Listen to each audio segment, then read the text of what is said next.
Vamos ler, meus irmãos, o texto que se encontra em 2 Timóteo, capítulo 2, versículos de 1 a 7. Tu, pois, filho meu, fortifica-te na graça que está em Cristo Jesus. E o que da minha parte ouviste através de muitas testemunhas, isso mesmo transmite a homens fiéis e também idôneos para instruir a outros. Participa dos meus sofrimentos como bom soldado de Cristo Jesus. Nenhum soldado em serviço se envolve em negócios desta vida, porque o seu objetivo é satisfazer aquele que o arregimentou. Igualmente, o atleta não é coroado se não lutar segundo as normas. O lavrador que trabalha deve ser o primeiro a participar dos frutos. Pondera o que acabo de dizer, porque o Senhor te dará compreensão em todas as coisas. Amém. Meus irmãos, como nós enxergamos a figura de um discipulador? Recentemente eu vi uma propaganda interessante do Centro de Plantação de Igrejas, trabalho de divulgação sobre discipuladores. Este ano, a Igreja Presbiteriana do Brasil e diversos departamentos da nossa denominação estão envolvidos com este tema tão importante, que é a respeito do discipulado. Discipulador, o discípulo, tem sido objeto da nossa atenção. E eu não sei se os irmãos repararam, normalmente, assim como nós, quando a gente publica alguma coisa, a gente gosta de associar isso a uma imagem. E as imagens de discipuladores, de discipulado, normalmente o que tem sido? Os irmãos já viram uma xícara de café? Claro, eu acho que discipulado tem tudo a ver com xícaras de café. Acho difícil você fazer discípulo e não tomar um café com o seu discípulo. Alguns não tomam café, então tomam um suco de laranja, um suco de goiaba, de melancia, sei lá, o suco que você quiser, ou às vezes algum refrigerante. Ou melhor ainda, um cafezinho. Outros, porém, aparecem umas planilhas de cálculos. Outros, uma pasta de um executivo. Alguns, uma agenda com uma Bíblia aberta e uma pessoa com uma caneta à mão escrevendo. Como que você enxerga a figura de um discipulador? Um empresário? Talvez as imagens que a gente vê associadas ao trabalho do discipulado seja exatamente essa, a de um empresário. Para outros, um líder militar, um capitão à frente e soldados indo atrás. Para outros, um treinador de um esporte, quem sabe um professor, um instrutor de um esporte específico, que fica motivando o atleta, que fica motivando o aluno, que fica ensinando técnicas específicas para que ele alcance os objetivos que ele se propôs. Por exemplo, uma medalha das Olimpíadas de Tóquio em 2020. Sim, este ano teremos Olimpíadas. Normalmente, o discipulado, quando vemos a figura a respeito, inclusive de bons métodos, boas pessoas que estão pensando o assunto, está normalmente ligada à atividade, pelo menos na imagem, à atividade empresarial. Empresários aparecem como discipuladores. Mas se pensarmos na Bíblia, qual é a grande figura de um discipulador que vem em sua mente? A minha mente vem a figura do próprio Cristo, de Jesus. Porque os evangelhos estão cheios de passagens escritas: alguém quer ser meu discípulo? Faça, aí ele vai falar alguma coisa. Jesus é a figura máxima a respeito do discipulado. Só que os primeiros discípulos que Jesus fez já estão mortos, que eram os apóstolos. Depois nós tivemos outros discípulos que por sua vez fizeram mais discípulos e foram aí espalhando a mensagem do evangelho, e essa mensagem chegou pelo mundo afora. E a respeito desse assunto, Charles Swindoll, num livro pertinente sobre a vida da igreja no primeiro século, escreveu o seguinte: a igreja em Atos tinha 3.000 novos crentes, sem prédio onde se reunia, não tinha prédio, sem pastor, tinham vários discipuladores, mas não tinha aquela figura do pastor como nós temos hoje, sem senso de direção, sem conhecimento de vida cristã, sem constituição eclesiástica, sem conjunto de credos, sem compreensão da presença ou do poder do Espírito Santo, com uma Bíblia incompleta. Nem o primeiro livro da Bíblia ainda havia sido escrito, que foi a carta de Tiago. Eles não tinham quase nada. Contudo, constituíram os membros fundadores da igreja. A partir desse corpo original de quase 3.000 almas, a chama se espalhou por todo o mundo. E a grande pergunta, irmãos, é como eles E é exatamente essa pergunta que eu quero responder. Como que eles fizeram isso? O que é fazer discípulos na prática? Se esses irmãos ficam incomodados com mensagens do tipo: olha, você precisa fazer um discípulo, olha, você precisa trabalhar o discipulado, e às vezes nós não ouvimos sobre como fazer. Nós ouvimos que precisamos, nós temos até consciência de que realmente precisamos. É igual orar. A gente ouve que precisa orar, mas como orar? A gente ouve que precisa ler a Bíblia, mas como ler a Bíblia? A gente ouve que precisa fazer discípulos, mas como é isso, fazer discípulos? Nós temos nossos grupos de discipulado. Como é isso, fazer discípulos? Como é fazer discípulos? Este texto traz a resposta para esta pergunta. Ser discípulo é ser como um pai. Como um pai? Como um pai e seu filho. E se você prefere, como uma mãe com seus filhos, como um pai ou como uma mãe. Como o apóstolo Paulo é quem escreve para Timóteo, ele fala como um pai. Se ele fosse mulher, poderia falar como uma mãe. Então você vai escrever aí no tema da mensagem que você está ouvindo, tomando as suas notas: ser discipulador é ser como um pai. Só que aí, se você for mulher, você vai escrever ser como uma mãe. E aí nós vamos ver que negócio é esse, como é que isso acontece, porque esse texto fala exatamente sobre isso. Não sei se os irmãos repararam, mas a grande preocupação do apóstolo Paulo nessa passagem é a respeito com as gerações futuras, porque o apóstolo Paulo já está avançando em idade. Os primeiros discípulos também já estão partindo para a glória, uns martirizados, outros já estão envelhecendo, e a igreja está aí. E agora, como será a nova geração? Os ensinamentos de Jesus, será que eles não se perderão com o tempo? Como manter a fidelidade a respeito daquilo que eles ouviram antes? Fazer novos discípulos. É simples assim. Foi assim que a igreja conseguiu se manter sem prédio, sem pastor, sem Bíblia, sem nada quase. Mas mesmo assim ela conseguiu se manter. Porque no poder do Espírito Santo era uma igreja que fazia discípulos. Como eles faziam? Em primeiro lugar, os irmãos vão ver como é que funciona esse negócio de ser discipulador e ser como um pai. Por quê? Porque Paulo se sentia pai de Timóteo. Versículo 1, assim, Paulo chama Timóteo: tu, pois, filho meu. Essa é a expressão. Foi o apóstolo Paulo que certa vez disse: vocês podem ter vários guias, vários mestres, vários pastores, mas vocês só têm um pai. Fui eu que te gerei. Fui eu que gerei vocês. Como diz no popular: eu ganhei você para Jesus. Eu sou seu pai espiritual. Eu te gerei espiritualmente. Fui eu que te anunciei. Fui eu que te apresentei as primeiras letras do Evangelho. Eu me sinto seu pai. Meus irmãos, é diferente pai e aluno. É diferente chefe do empregado. A relação entre pai e filho é uma totalmente diferente de todas as outras relações que eu acabei de dizer. Quando nós nos sentimos mestre do nosso discípulo, a gente não tem a mesma relação que um pai tem com seu filho. Porque o mestre está preocupado com a informação que ele vai dar.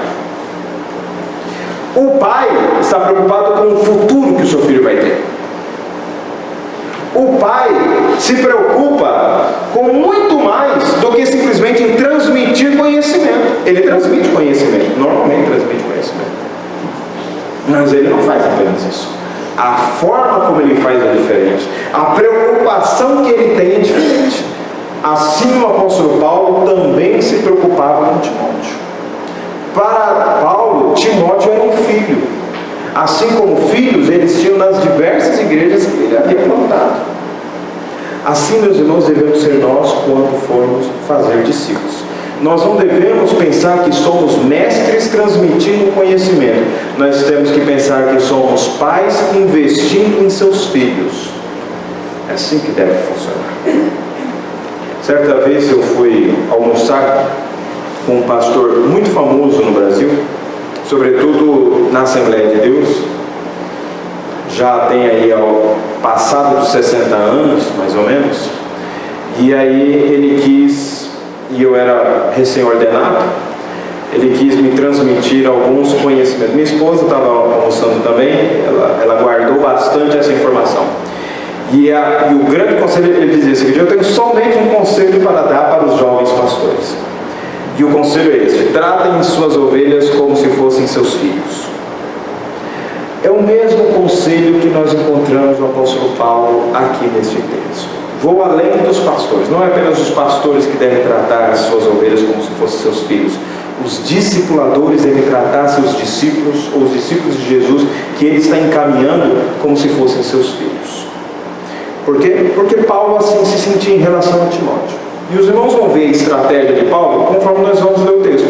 E vão ver como que isso funciona na prática. Em segundo lugar, um pai precisa tornar o seu filho forte. Versículo 1 ainda. Um pai precisa tornar o seu filho forte. Versículo 1. Tu, pois, filho meu, fortifica-te na graça que está em Cristo Jesus. A preocupação do pai é que um filho seja forte. Ou seja, que ele não pegue doença, que ele consiga andar bem. Isso é um bebezinho, né? Mas não é só o bebê. Conforme o filho vai crescendo, ele quer que o filho não seja muito frágil. Ele quer que o filho seja mais robusto, que ele consiga enfrentar os seus desafios que ele precisa enfrentar, e que ele vai enfrentar de qualquer jeito, quer seja ele forte, quer seja ele fraco, ele vai enfrentar.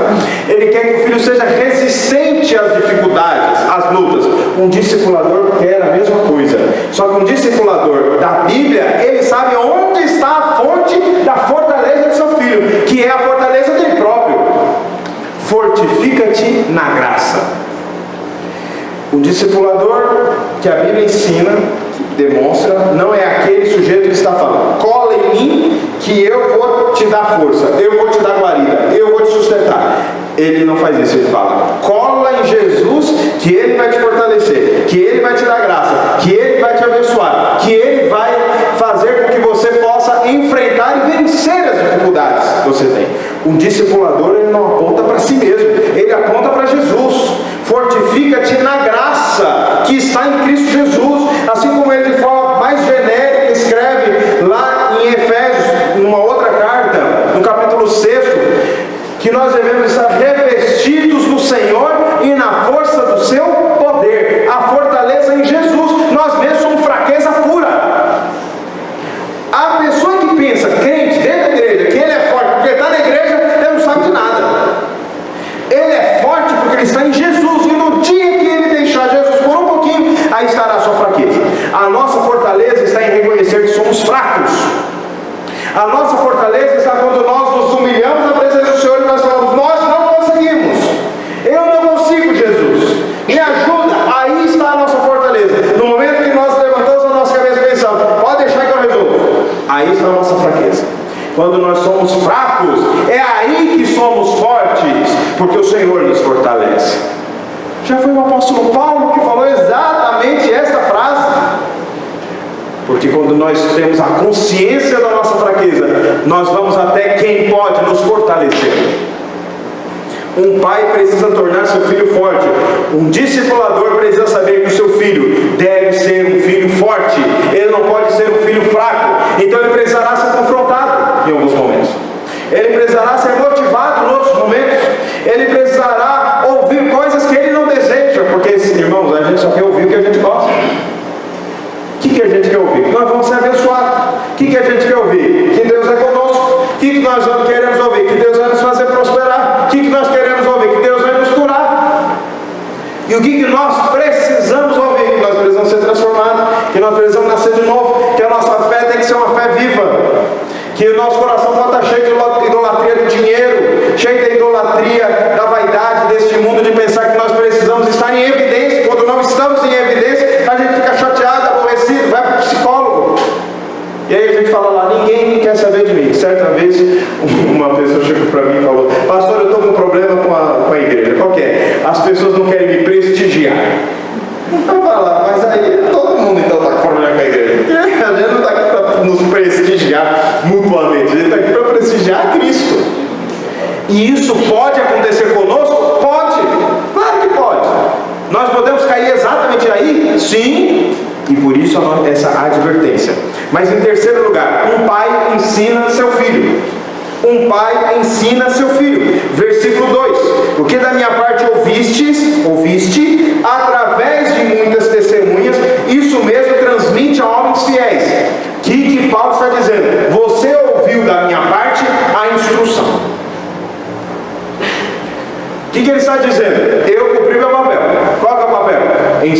eu te instruí. E digo mais, na presença de testemunhas. Tem testemunha que eu te falei, Timóteo. Tem testemunha, eu te falei. Um pai precisa ensinar seu filho. Meus irmãos, esse sermão, essa pregação, esse texto serve para um monte de coisa. Meu antigo pastor dizia, ele não usa a palavra coisa no culto, que coisa é nada, né? Então você tem que dizer alguma coisa, que coisa, trem do mineiro, né? É uma palavra que não tem significação, né? Então, esta aplicação esse texto tem aplicações diversas para a sua vida. Você pode aplicar esse texto como discipulador, e eu espero que você faça isso. Mas você também pode aplicar esse texto como pai e como mãe. De que forma? O texto está falando que um pai ensina seu filho. E a pergunta é, você tem ensinado seu filho? Você tem ensinado sua filha? O texto de Deuteronômio, capítulo 6, que nos fala a respeito daquilo que conhecemos como a Shema, que significa, ouve, ó Israel, teu Deus é o único Senhor. Amarás, pois, o Senhor teu Deus de todo o teu coração, de toda a tua força. E aí ele diz mais, estas palavras que eu hoje te ordeno, não parou lá, amarás, tu as inculcarás em teus filhos. O que é inculcar? É colocar na cuca, na cabeça, isso. E aí ele fala como? Primeiro, o ensino deve ser diário, todos os dias e por toda a vida, ao levantar e ao deitar. Irmãos, tem dia que a gente não levanta, tem dia que a gente não deita, tem dia que a gente não acorda, tem dia que a gente não dorme. Então quando que é o ensino que deve ter? Todos os dias, porque todo dia a gente levanta e todo dia a gente dorme. Então o ensino deveria ser diário. Quando? Ao levantar ou ao deitar, tem que falar. Segundo, tem que passar pelo coração dos pais. Não sem motivo, o livro de Provérbios diz, ensina a criança. Como é que está na sua Bíblia? Ensina a criança o caminho em que deve andar. Na minha está diferente. Ensina a criança no caminho. O pai e a mãe tem que estar no caminho. Às vezes o pai e a mãe pensam assim, fala para o filho, filho, faça o que eu falo, mas não faça o que eu faço. Não adianta. Não adianta. Tem que ensinar no caminho. O exemplo impressiona muito mais que as palavras, mas as palavras têm que estar lá. As palavras têm que estar lá. Também o ensino aos filhos deveria ser incutido na mente dos filhos. Colocar na cuca, inculcar, significa que eu devo me esforçar para o menino entender. E de que ensino eu estou falando eu, meus irmãos? Vamos começar por aí. Que ensino? O bíblico, a graça de Deus, o amor de Deus, os mandamentos de Deus, a vontade de Deus. É isso. Os pais deveriam também falar no dia a dia na família.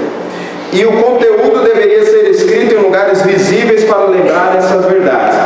Vai ter que pregar na porta, na entrada e na saída para que a criançada visse o tempo inteiro.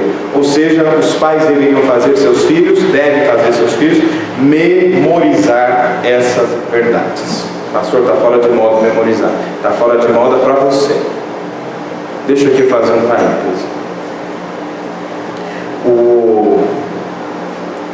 Antigamente a gente tinha que memorizar as coisas, né? Tinha que memorizar a tabuada, regra de acentuação. Eu memorizei esse negócio todo. Dizem que na escola não está ensinando mais isso. Não é toda a escola. Porque concurso público cobra coisa memorizada ou não cobra? Cobra. Quem desde criancinha não aprendeu a memorizar está em desvantagem ou não está? Está.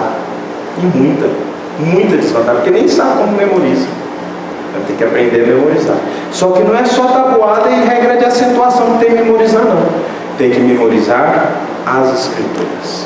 Todo mundo achou a coisa mais fofa do mundo quando o príncipe inglês, herdeiro do trono, filho do príncipe William e da duquesa Kate Middleton, estava aí compartilhado no WhatsApp, no Facebook e tal, e o menino citava as letras do alfabeto como? Eu vi e gravei. Para cada letra do alfabeto que ele mencionava, era um versículo memorizado. É um versículo da Bíblia. Parece que é assim que os ingleses treinam seus filhos para serem reis, memorizando as escrituras. talvez haja alguma lição para a gente nesse sentido. A criança não sabia nem andar direito, falar direito, mas sabia os versículos de cor. Será que seu filho, sua filha é menos inteligente que o príncipe? Não é. É o mesmo cérebro. É o mesmo cérebro. Funciona do mesmo jeito. Funciona do mesmo jeito. Pode memorizar? Pode memorizar. Não dói. Não dói memorizar a Bíblia. Assim como não dói memorizar a tabuada. Então, faça essas estratégias. Só que isso também deve se aplicar ao seu discípulo. Ao discipular, discipule ensinando. Fale. Pastor, eu não sei nada, como eu vou ensinar? Você vai ficar sem saber nada até quando na sua vida? Porque às vezes eu encontro uns irmãos que está com 10 anos, 15 anos, 20 anos e diz que não sabe nada. Meu irmão, 20 anos não deu para aprender nada? Dá para aprender sim. Dá para aprender sim. Nós temos que nos esforçar. A melhor coisa que a gente tem na nossa vida cristã é encontrar alguém para aprender com a gente, porque aí nós somos obrigados a estudar, a ler, a buscar. Pastor, onde é que eu vou buscar, onde é que eu vou ler? Então você vai perguntar para mim, depois vai mandar um WhatsApp, eu vou te responder 3 dias depois, mas eu vou te responder. E aí você vai perguntar o que eu quero aprender mais sobre isso, aí eu vou te indicar. Você vai perguntar, esse autor aqui é bom? Aí eu vou te responder. Esse vídeo aqui fala coisa boa? Aí eu vou te dizer. Mas você tem que se esforçar, porque o aluno depende de você, seu discípulo, seu filho, pessoa que está aprendendo com você. 4º lugar, por que ser discipulador é ser como um pai? Veja só, um pai prepara seu filho para ensinar seu neto. Versículo 2. O que da minha parte ouviste através de muitas testemunhas? O que está na sua Bíblia? Guarda para você. Escreve um livro. O que está fazendo? Igual o Facebook. O que a gente faz quando a gente vê uma coisinha bonitinha? A gente compartilha. A gente compartilha. O que Paulo está ensinando aqui, que ele está falando? É o princípio do Facebook. Compartilhar. Não é só curtir. É compartilhar também. Você pode só dar uma curtida no que o Paulo ensinou. Não, ele está falando compartilha. Para quem? Para homens idôneos, preparados para que eles, por sua vez, façam o quê? Compartilhem também. Transmite a homens fiéis e também idôneos para instruir a outros. Meu irmão, discipulado não tem fim. Discipulado é assim, eu discipulo alguém, que vai discipular alguém, que vai discipular alguém, que vai discipular alguém, que não tem fim. Foi assim que o Evangelho chegou aqui. Você estava achando o quê? Que o Evangelho chegou aqui, montou uma grande igreja, fizemos aqui no Brasil um grande movimento. Simonton foi lá no Mané Garrincha, foi lá em algum grande estádio no Mineirão, chamou todas as multidões, todos vieram lá falando, não, nós queremos isso mesmo, e as pessoas converteram. Foi assim que foi? Foi assim não, foi de um em um, anunciando, pregando, falando, insistindo, sim. Já pensou em evangelizar um padre? O primeiro pastor presbiteriano era um padre, reverendo José Manuel da Conceição. Sim. Já pensou se o Simonton ou o Blackford, os primeiros pastores presbiterianos do Brasil, eles pensassem assim, não, isso vai dar um trabalho, não, esse homem não tem futuro, não, isso é... Não, é devagar, com paciência, conversando com as pessoas. É assim que funciona, devagar. Às vezes vai ser rápido, mas nem sempre. Um pai prepara seu filho para ensinar seu neto. Você prepara seu discípulo para que ele discipule outra pessoa. Aliás, é bom que até no momento do discipulado, o seu discípulo já comece a discipular outros. Com sua ajuda. Você vai discipular. É assim que a família cresce. É assim que o reino cresce. Como é que o reino de Deus cresce? Como uma sementinha que vai ganhando a adesão e vai crescendo, crescendo, crescendo. Meus irmãos, versículo 4, 5º lugar. Ser discipulador é ser como um pai. Um pai prepara seu filho para os sofrimentos do discipulado. Um pai prepara seu filho para os sofrimentos do discipulado. Olha só o que está escrito, versículo 3, aliás. Não é 4, não é 3. Participa dos meus sofrimentos como bom soldado de Cristo Jesus. O que o apóstolo Paulo está dizendo? Timóteo, anda comigo que nós vamos sofrer um pouquinho. Discipulado cristão não é um mar de rosas, não é um parque de diversão, é uma arena de guerra. É luta contra o nosso próprio corpo, é luta contra a nossa própria vontade, é luta contra os nossos próprios desejos, é luta contra a propaganda de Satanás pelo mundo, é luta contra o mundo tenebroso que jaz maligno, é luta, não é fácil não. Você chega lá para o seu discípulo e fala, a partir de agora sua vida vai ser excelente. Vai ser não, vai ser uma batalha sem fim. Primeiro eu fui visitar um irmão que era recém-convertido. Cheguei lá na casa dele, num outro pastorado da igreja anterior. Cheguei lá e falei, que coisa boa que você está entrando na fé cristã. É uma coisa muito boa. Deus te abençoe. Mas eu preciso te dar um recado, eu preciso te dar um aviso. Sua vida vai virar de ponta cabeça, vai virar de cabeça para baixo. Teus amigos vão te abandonar. Tua família vai virar seu rosto contra você. Muitas pessoas que você achava que era seu inimigo vai descobrir sendo seus piores inimigos. Mas permanece fiel, porque Deus vai te abençoar, Ele vai suprir todas as suas necessidades. Ele não vai te deixar sem amigo. Novos amigos você terá. Mas saiba que muita coisa que você estava achando que vai ser uma bênção, vai ser um pesadelo. 2 anos depois, esse irmão chegou até mim e veio falar o seguinte: pastor, obrigado por avisar. Porque é assim mesmo, não é assim só com ele, é assim com todos nós. É assim com todos nós. A gente vira o chato, né? A gente vira a pessoa que não quer mais contar aquelas mesmas piadas, aquelas mesmas histórias e tal. A gente fica aquela pessoa que o povo muda de assunto quando a gente chega. É assim, meus irmãos. Isso acontece. Vida de discipulado é uma vida que por vezes nós vamos sofrendo. E aqui eu estava orando mesmo hoje a Deus, agradecendo ao Senhor. Eu fico até um pouquinho envergonhado, porque essa história toda do Irã e dos Estados Unidos, o que nos fez lembrar? Como a igreja é perseguida no Irã, como a igreja é perseguida no Iraque, como a igreja é perseguida na Índia, como a igreja é perseguida no Paquistão, como a igreja é perseguida na Rússia, como a igreja é perseguida na China, como a igreja é perseguida na Coreia do Norte, como a igreja é perseguida nos países islâmicos, como a igreja, embora sendo maioria na Nigéria, é perseguida. E aqui, irmãos, a gente abre a Bíblia, lê a Bíblia, sai com a Bíblia por aí, não tem perseguição nenhuma. Sofrimento, como a igreja tinha naquela época e como a igreja hoje tem em diversos lugares do mundo, nós não temos. E às vezes a gente é tão desanimado, pensando, nossa, que sofrimento é ser crente. Você vai perder um churrasco. Meu irmão, você está reclamando de churrasco, compra uma carne, compartilha comigo, vá fazer um churrasco na minha casa. Você não vai ter problema. Eu também, você compra uma peça, eu compro outra. E aí, acabou o seu problema com a ausência de churrasco. Não tem problema. Nós temos que ter isso em mente e até orientar os nossos discípulos. 6º lugar, um ser discipulador é ser como um pai. Um pai luta ao lado do filho. Versículo 4.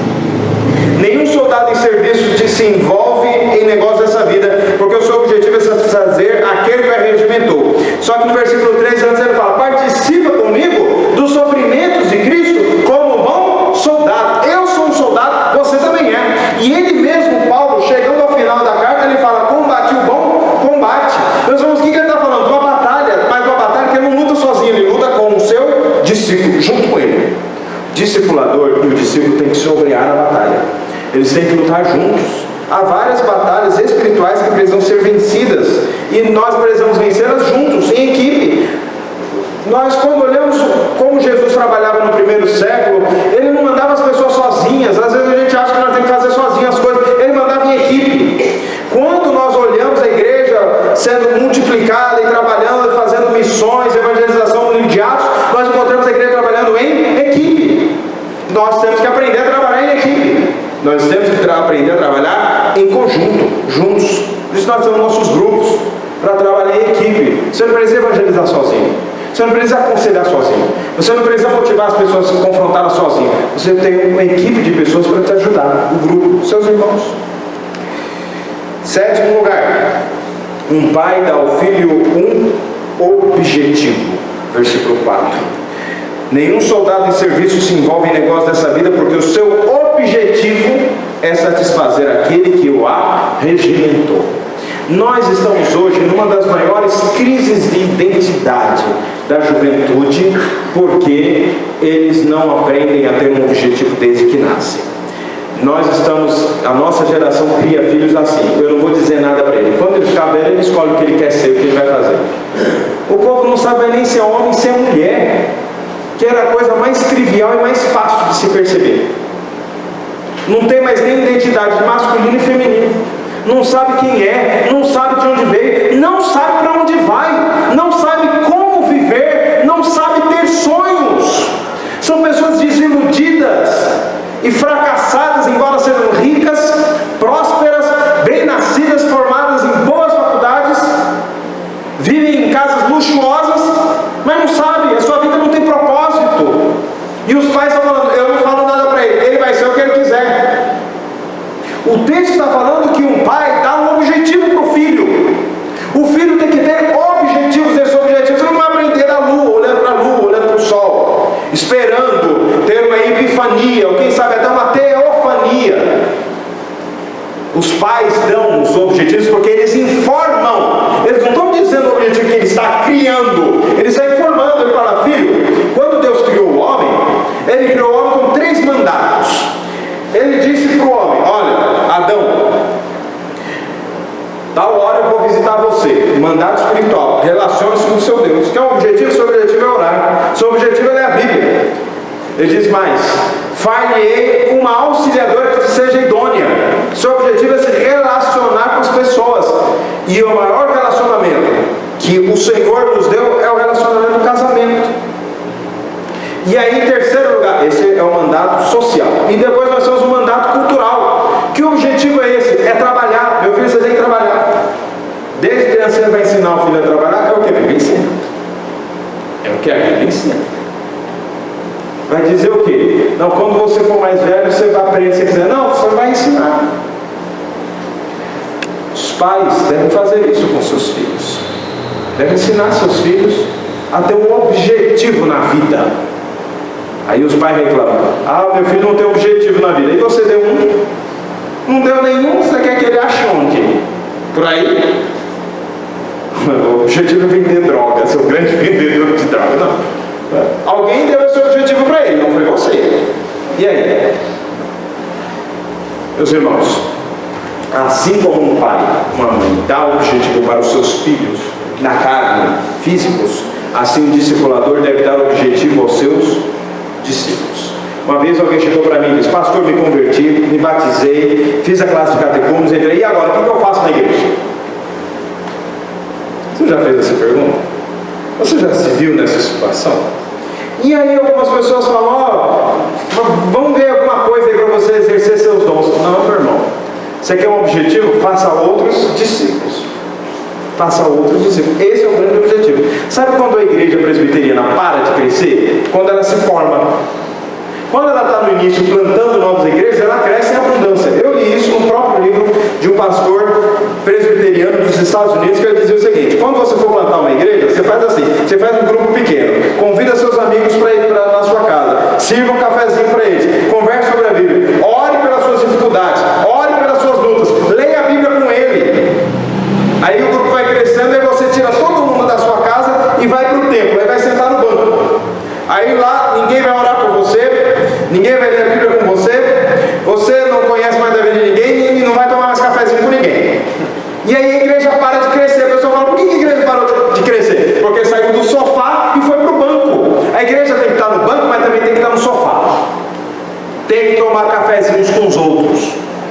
E o objetivo deve ser qual é? Fazer mais cafezinho. Como, pastor? O negócio é esse? Trazer as pessoas junto com você, fazer novos discípulos. Assim como você aprendeu de alguém, agora você vai passar para frente. Não, pastor, eu gosto de fazer ata. Enquanto você faz ata, tem gente que acha que a ata é vocação de Deus, foi vocacionado para redigir atas. E aí a pessoa está lá, aos tantos dias, ano de nosso Senhor de 2020, vírgula. Né? E aí ele está lá, feliz da vida. Não foi, acho que é o seu Fabiano que sempre menciona de um presbítero que teve da nossa igreja, que dizia, eu não aguento mais fazer ata e nem fazer relatório. Eu acho que eu concordaria um pouquinho com esse presbítero. Exatamente isso, irmãos. Nós fomos chamados para fazer algo mais. Algo mais. Há coisas na igreja que são muito importantes. Mas nós temos que, enquanto fizermos essas outras coisas, fazer novos discípulos. Pastor, não sei como fazer isso. Então Paulo traz 3 metáforas para te incentivar. Primeiro, ele fala a respeito de um militar que busca atingir seu objetivo. Quando nós somos discipuladores, nós somos como um militar, um soldado. O soldado não olha para outro lado, como diz o hino, se não me engano, da Força Expedicionária Brasileira, que dizia o seguinte, acho que é deles, que diz o seguinte, que a vitória é a mira do meu fuzil. Pronto, então é isso. A mira do fuzil é a vitória. Ele está preocupado em comer um sanduíche lá na Itália, ele está preocupado em fazer uma amizade na Alemanha, ele quer ouvir um concerto da Filarmônica de Berlim enquanto ele está no meio da guerra? Não, ele foi lá para guerrear. E a vitória é a mira do fuzil. Ele tem um objetivo, e ele tem só um objetivo. O nosso objetivo é fazer discípulos. Adorar a Deus e fazer discípulos. O mais, nós não encontramos tanta base assim nos mandamentos de Jesus. Eu estou falando em termos de fazer. É óbvio que nós devemos dar um copo de água gelada àquele que tem necessidade. É óbvio que nós temos que amar o próximo. É óbvio que a nossa palavra deve ser sim, sim, não, não. Mas isso é enquanto nós fazemos isso. É o nosso estilo de vida, é a nossa nova natureza. Mas ele fala também do atleta que obedece o quê? As regras. Versículo 5. Igualmente o atleta não é coroado se não lutar segundo as normas. Ele fala primeiro do militar que tem um objetivo. Segundo, ele fala do atleta que segue as normas para atingir seu objetivo. Não é um vale tudo. Não é dizer que os fins justificam os meios. Temos que fazer discípulos como a Bíblia manda, da forma como a Bíblia quer. Ou seja, aprendendo com Jesus, aprendendo com os apóstolos, aprendendo nas Escrituras. Mas nós também recebemos uma palavra de grande motivação, que é a terceira comparação que Paulo coloca. É a figura do lavrador, do agricultor. No versículo 6. O lavrador que trabalha deve ser o primeiro a participar dos seus ou dos frutos. Significa que na nossa luta, na nossa batalha, prepare-se para colher frutos. Nós teremos vitória. É o Senhor que nos garante. Foi Ele que disse que as portas do inferno não prevaleceriam contra a marcha da igreja. E o que significa isso? Significa que a morte não prevaleceria sobre a igreja. Ou seja, morrendo os apóstolos, morrendo os discípulos, ainda assim a igreja iria crescer. Ainda assim a igreja iria prosperar. De que forma? Por meio do discipulado. Não acha que isso é pouco? Acha que isso não é sério? Acha que Jesus não está profundamente motivado com esse assunto? Se existe um assunto que Jesus está motivado, é em fazer discípulos. Ele mesmo já havia dito nos seus momentos finais sobre a terra: todo o poder me foi dado, toda a autoridade me foi dada, nos céus e na terra. Eu sou o rei absoluto. E aí ele dá uma ordem. Como o rei que ele é, que ordem ele dá? E de fazer discípulos. Quando ele está subindo ao céu, em Atos capítulo 1, as últimas palavras que ele dá é: vós sereis minhas testemunhas, tanto em Jerusalém como em toda a Judéia e Samaria. Até onde? Até os confins da terra. Como é que a igreja vai até os confins da terra? Fazendo discípulos. Fazendo discípulos. Jesus está pessoalmente envolvido com o discipulado. Você está? Jesus está. Você está? Nós precisamos estar. É o nosso alvo supremo. Agora, gostaria que você lembrasse da introdução, um caminho para o final, com essas palavras. O que eu falei? Qual que é o grande modelo de discipulado? É um modelo empresarial? É um modelo militar? É um modelo de um treinador? Não, é um modelo de um pai ou de uma mãe. Por quê? Porque um pai e uma mãe não vai dar o que sobra do seu tempo, mas o que falta dele. Vai se importar com que o filho se alimenta, vai se importar com quem o filho anda, vai se importar com quem o filho aprende. Sim, porque é um pai, porque é uma mãe. Não é só um professor, não é um treinador, não é um capitão, mas um pai. Assim sendo, meus irmãos, eu quero motivar cada um de nós a voltar com gás total para os grupos de discipulado. Porque você fazer discípulo não é algo que você pode escolher fazer ou não. É um estilo de vida. Fazer discípulos, irmãos, atentem para o que eu estou falando. Ou nós somos obedientes e estamos fazendo, ou nós somos desobedientes e não estamos fazendo. Uma das razões para a gente pedir perdão na hora do culto, que tem o momento da contrição, né, para pedir perdão, é quando a gente é omisso nisso. Há muitos pecados que nós cometemos por ação, mas há outros muitos que nós cometemos por omissão. E, praze a Deus, não sejamos omissos. Que 2020 seja um ano que nós possamos fazer discípulos, que você faça discípulos, que eu faça os meus, e que assim a igreja cresça e se desenvolva. Amém.